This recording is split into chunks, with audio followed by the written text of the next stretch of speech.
Hindi lang to update sa kalusugan ko. Alam niyo naman, itong ginagawa ko po, hindi to para sa akin. Hindi tayo nagbablog-vlog para lang sa atin o kumita. Yan po ang pinakamalayo sa isipan ko. Lahat ng video ko, isipin nyo lang maigi, 100% para sa inyo. Sinasabi ko, sakit ko, cancer, stage 4 para lumakas loob nyo. Pinapakita ko yung mga bulok sa Pilipinas ng healthcare natin. Bulok ang healthcare na pangmahirap. Bulok din ang healthcare ng pangmayaman. Gusto natin maayos. Hindi tayo pwede patumpik-tumpik sa salita kasi delay na tayo ng delay. 60 years old na ako, delay na ng delay ng nung bago akong doktor 30 years ago, delay na tayo ng delay. Hanggang ngayon, magtatake pa ba tayo ng mata na bulok ang healthcare natin? Dito sa Singapore, grabe, ang daming Pilipino ko nakakausap. Pilipino, mga pasyente. Lahat sinasabi, misdiagnosis sila sa atin. Laging na mali yung laboratory, na delay, na ganyan. Lagi puro stage 4. Puro stage 4 ang nandito. Puro stage 4. Anyway, explain ko mamaya, ha? Basta po, hindi ito para sa akin itong video na to. Kung para sa akin lang, mananahimik na lang ako, magko-quiet na lang ako, magpapagamot na lang ako mag-isa, magko-cruise na lang ako, matutulog na lang ako, iwas na lang ako sa basher, diba sinabi ko nga sa basher, diba? Kaya nga nagtsatsaga tayo, nagtitiis tayo kasi naniniwala ako, ang tao dapat hindi swapang. Ang tao na bubuhay sa mundo hindi para kumita ng pera, pakainin lang anak niya, tapos na, hindi dapat ganon. Bukod sa pakainin mo anak mo, palakihin mo, dapat tumulong ka sa kapwa. Kung hindi ka tutulong sa kapwa, pabigat ka lang sa mundo. Okay, kailangan natin maraming matitinong tao, matitinong Pilipino para umangat yung bayan natin. Okay? So, mamaya lahat po to para sa inyo. Anong gagawin natin para makinabang yung mahihirap, makinabang din yung mayayaman, maayos kung saan yung mga butas ng healthcare natin. Kaya nga po tumatakbo eh. Tumakbo na ako noong 2019, tumakbo na ako noong 2022. Ngayon tatakbo na naman ako sa 2025. Nasa sa inyo na yun, okay? Hindi ko na kasalanan yun. Kung hindi nyo boboto, wala na akong problema. Magre-relax na lang ako. Pero naniniwala ako, binigyan ako ng Diyos at a specific timing. 1 month before filing, binigyan niya ako matinding sakit. Sobrang tindi ang binigay niya. Yung pinakamahirap binigay niya, tanong niyo sa oncologist niyo. Ito daw yung pinakamahirap pagalingin sa lahat. Sarcoma. Yung mga ibang sakit na stage 4 daw, dito sa Singapore, baliwala lang daw yan. Mga lymphoma, minamani-mani nila dito, lung cancer, liver cancer, breast cancer, baliwala sa kanila, stage 3, stage 4. Pero itong sarcoma ko na stage 4, kahit yung doktor ko sabi niya, mahirap. Tagilid, sabi niya. Pero kahit tagilid, syempre tiwala tayo sa Diyos. Papakita ko lahat. Pakita ko lang muna yung nangyari sa akin para sa gusto ng update. Bago yung mga tips natin, anong gagawin natin sa bayan. Kaya relax lang, para sa bayan to. Hindi to para sa akin. Kailangan dami nag-pray eh. Kaya dapat honest ako. Ayoko tinatago. Si Senator Miriam, tinago niya sakit niya. Ayaw niya pa alam. Sabi niya, kailangan pa daw ng waiver for confidentiality.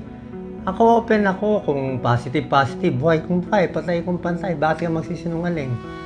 Hindi ba kayo nasanay lahat ng politiko sinungaling? Mag-try naman kayo ng politikong honest at hindi corrupt. Yan na, pakita ko lang yung mga pictures. Yan. Ito ang dati kong PET scan. Pasensya na, yun ang pinakamalapit. Ang bukol, ito lahat to ang bukol. This whole thing is the bukol. Lahat yung malaking bilog na yan sa gitna, bukol yan. Ito parang football, grabe. Spine, no? Pero, ang pinakasalbahe, itong may ilaw. Itong parang araw, mga 4 cm yan siguro. So, binigyan siya ng parang sugar na isotope, kinakain ng bukol. This is 6 weeks ago. Ibig sabihin, galit na galit siya, palaki siya ng palaki. Kaya sobrang sakit to. Parang pinapatay ako. Tignan niyo nangyari after 6 weeks. Sabi ng doktor ko, si Dr. Ang Peng Tiam, sabi niya, mahirap to Pero tignan niyo nangyari after 6 weeks Ang liit na lang niya. Pero pa rin hindi sa wala, andyan pa rin siya, pero maliit na siya. Kumalma na siya. Hanap tayo ng ibang view. Ito, PET scan view. Pwede niyo i-review to sa mga doctors. So, ito. Another view, kita mo. I'm not sure kung mas mababa to. Ito, dati, kita mo. Sa may baga to, galit na galit to. Parang vulkan. Ang daming active. Pero yung bukol, lahat Itong bukol daw, parang dead tissue na siya Dead tissue na. Parang patay na kasi laman-laman, dugo-dugo na lang. Kasi hindi na siya nag-active So, nung binigyan ng sugar, parang hindi na buhay yung cancer na yon. Yung active na lang, yung parang Batman na dalawa. At bukod dyan, may tubig pa ako dito. So, yung tubig sa baga, possible bukol din yan. Tingnan nyo nangyari afterwards. Okay, akit natin afterwards. Nawala na yung pula Nawala na siya, pati yung tubig nabawasan. Sabihin ko yung bad news dati. Ang bad news dati, may kalat din pala sa baga ko. Walang yan Pati baga, tinamaan pa Pero ngayon, lumiit din yung mga nodule ko sa baga. Ito yung miracle worker ko dito. Papakita ko sa inyo. Ito yung hahanapin natin. Si Dr. Ang Peng Tiam. Sobra siyang sikat. Hindi lang sa Singapore, buong Asia, sikat siya. Ang dami niyang Pilipinong patients. Tsaka sabi nga niya, hindi na niya kailangan ng pera Gusto lang niya talaga tulungan yung cancer patients. Iba rin yung mission niya. So, nung una, lagi niya sinasabi na ito yung mga side effect ng chemo. Side effect ng chemo. Nag-chemo pa ako kahapon. Kahapon is my third chemo, split into 3. Wala yung mga gamot sa atin So, ang side effects dumudugo to, may dugo dito. Nangingitim, susuka. Pag dumi ko rin, may dugo. Lahat ng mucosa. Kasi it kills the bad cells and the good cells Pero konting tiyaga. Hindi siya madali, mahirap siya. Pero kinakaya natin kasi bukod sa chemo. Pero sabi ni Dr. Ang Peng Tiam, God loves you. Sabi niya, ngayon lang daw siya nakakita na sarcoma na ganoong kabait. Na biglang lumiit. Kaya sabi niya, mukhang hindi lang to gamot It's not just the medicine. Although yung binigay niyang medicine, wala sa atin. Sa atin, I think may doxorubicin, may cystatin.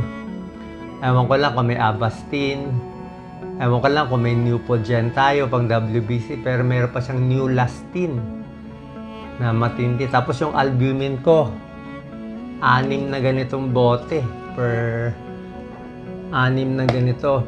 week. Sa atin, dito gana binibigay nung nasa PGH ako.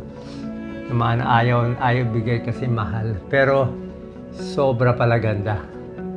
Sobra ganda. Laging cost tayo. So, okay, balik tayo sa mahirap. Yan naman ang gusto natin. Nakwento ko lang sa inyo. So, mukhang okay, mukhang gumagaling, mukhang God's will. Pero ako kasi, whatever time God gives me, okay na ako Nung may sakit ako, umiyak ako. Kahit 1 day lang ako mabuhay, okay na. Ngayon, 1 week. Ngayon, ang plano ko hanggang May 2025. Ngayon, syempre, ang plano ko, tatapusin ko yung term ko, di ba? Hanggang 2020. So, God, I need 7 years. Di ba? I need 7 years. Kasi kung wala ng purpose yung buhay ko, di dapat patayin na ako, di ba? Tsaka natutuwa naman ako, first time, maraming nagdasal sa atin. So, ang katotohanan natin ay barado kasi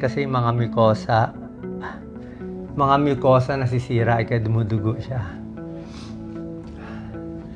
So, hindi lang mahihirap ang nagsasuffer sa mahirap na healthcare, pati pala mayayaman. Yung mga biopsy natin, 1-month result, ang dami mali result sa atin, positive, tapos dito negative. Iba talaga kasi technology Ang hirap mahabol kasi nga, dahil mayaman yung bansa nila dito sa Singapore, first world, dahil mayaman yung mga pasyente, yung mga laboratory, doktor, mga nurse, mga drug company, yung mga gamot, yung pinakamagaganda sa lahat, dito napupunta. Kasi kaya magbayad eh. Kumbaga sa mall, ito yung pinaka-rustans or yung pinaka-high-end. Let's say SM yung pinakamalaki. Nandun lahat eh. Kaya kasi magbayad. Tapos yung Pilipinas, konti lang kaya magbayad, kaya binibigay sa atin para yung nasa isang lang, sari-sari store, yun lang kaya natin ibili. Diba? Kasi useless naman dali nila yung mamahaling gamot sa atin kung wala rin naman mapagbibigyan, malulugi sila. Kaya talagang nadidelay tayo. At dahil doon, nagkukulang din yung pasyenteng nakikita natin kasi yung hospital nga natin, hindi naman kasalanan ng doktor, walang gamit, walang PET scan. Dito, PET scan, kaliwat kanan. Tsaka hindi pwede yung resulta 1 month. Pag 1 month, patay na yung pasyente. Diba? Nag-biopsy ka, tapos 1 month result. Wala na. Dito, result nila 2 hours eh.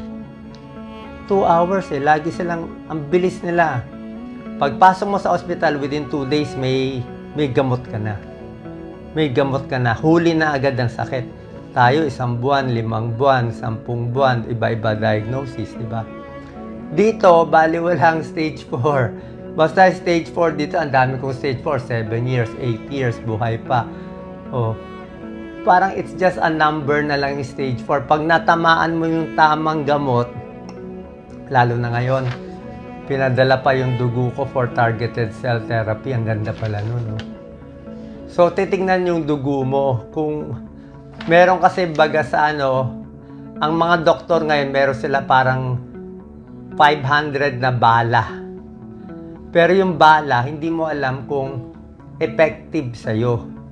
So, kung nagkataon, yung bala na yon ay swak sa gene mo, pinanganak ka ito ang gene mo, magsoswak, swerte ka. Kaya ang gene ko kare XYZ, tapos may bala dun sa XYZ, tsamba. So, meron ako isang ganung gamot. So, bakit tayo gumaling? Hindi natin alam. Baka sa gamot, pero sa tingin ko sa dasal. Pero sabi ng doktor ko, dasal daw to eh. Hindi daw siya nakakita ng ganito kabalis. Usually kasi sarcoma, walang ganong mga bagong gamot. Kaya takang-taka siya. Yun na, sinabi ko, maraming big problem sa atin talaga. God's will ba to nangyari? Sa tingin ko, miracle to. Anong miracle pa ba to? Diba? Malay ko ganito mangyayari sa akin. Ready na nga ako mag-retire eh. Diba? Tsaka syempre, salamat sa lahat na nagdadasal.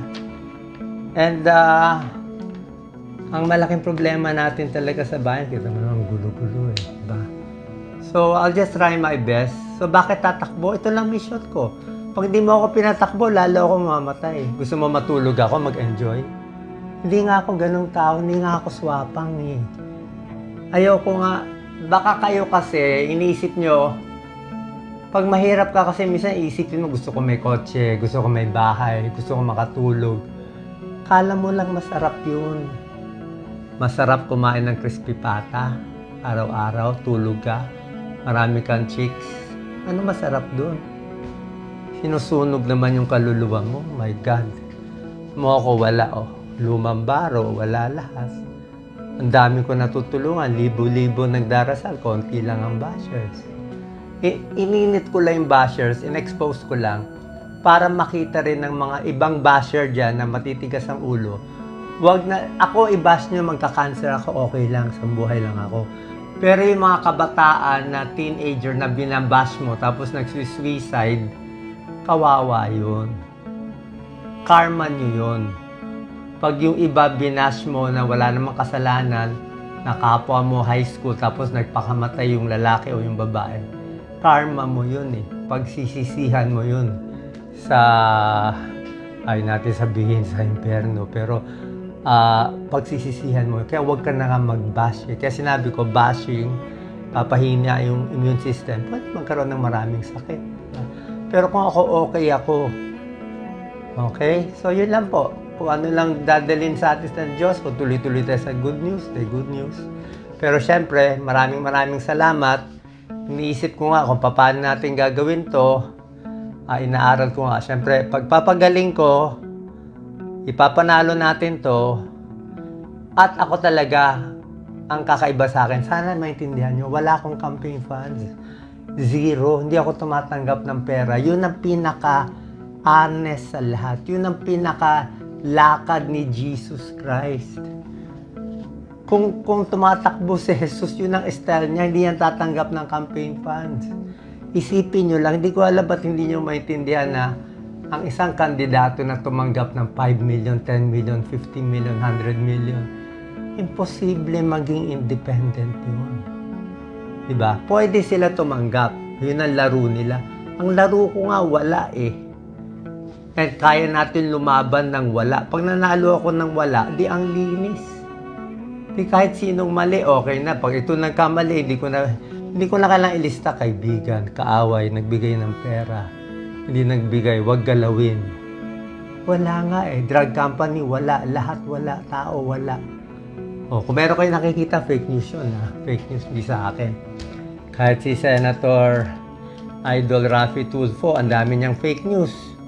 Diba? Sa Inquirer na fake na ginagamit ng Inquirer site. Ano sabi ni Senator Raffy Tulfo? Hindi rin niya matanggal eh.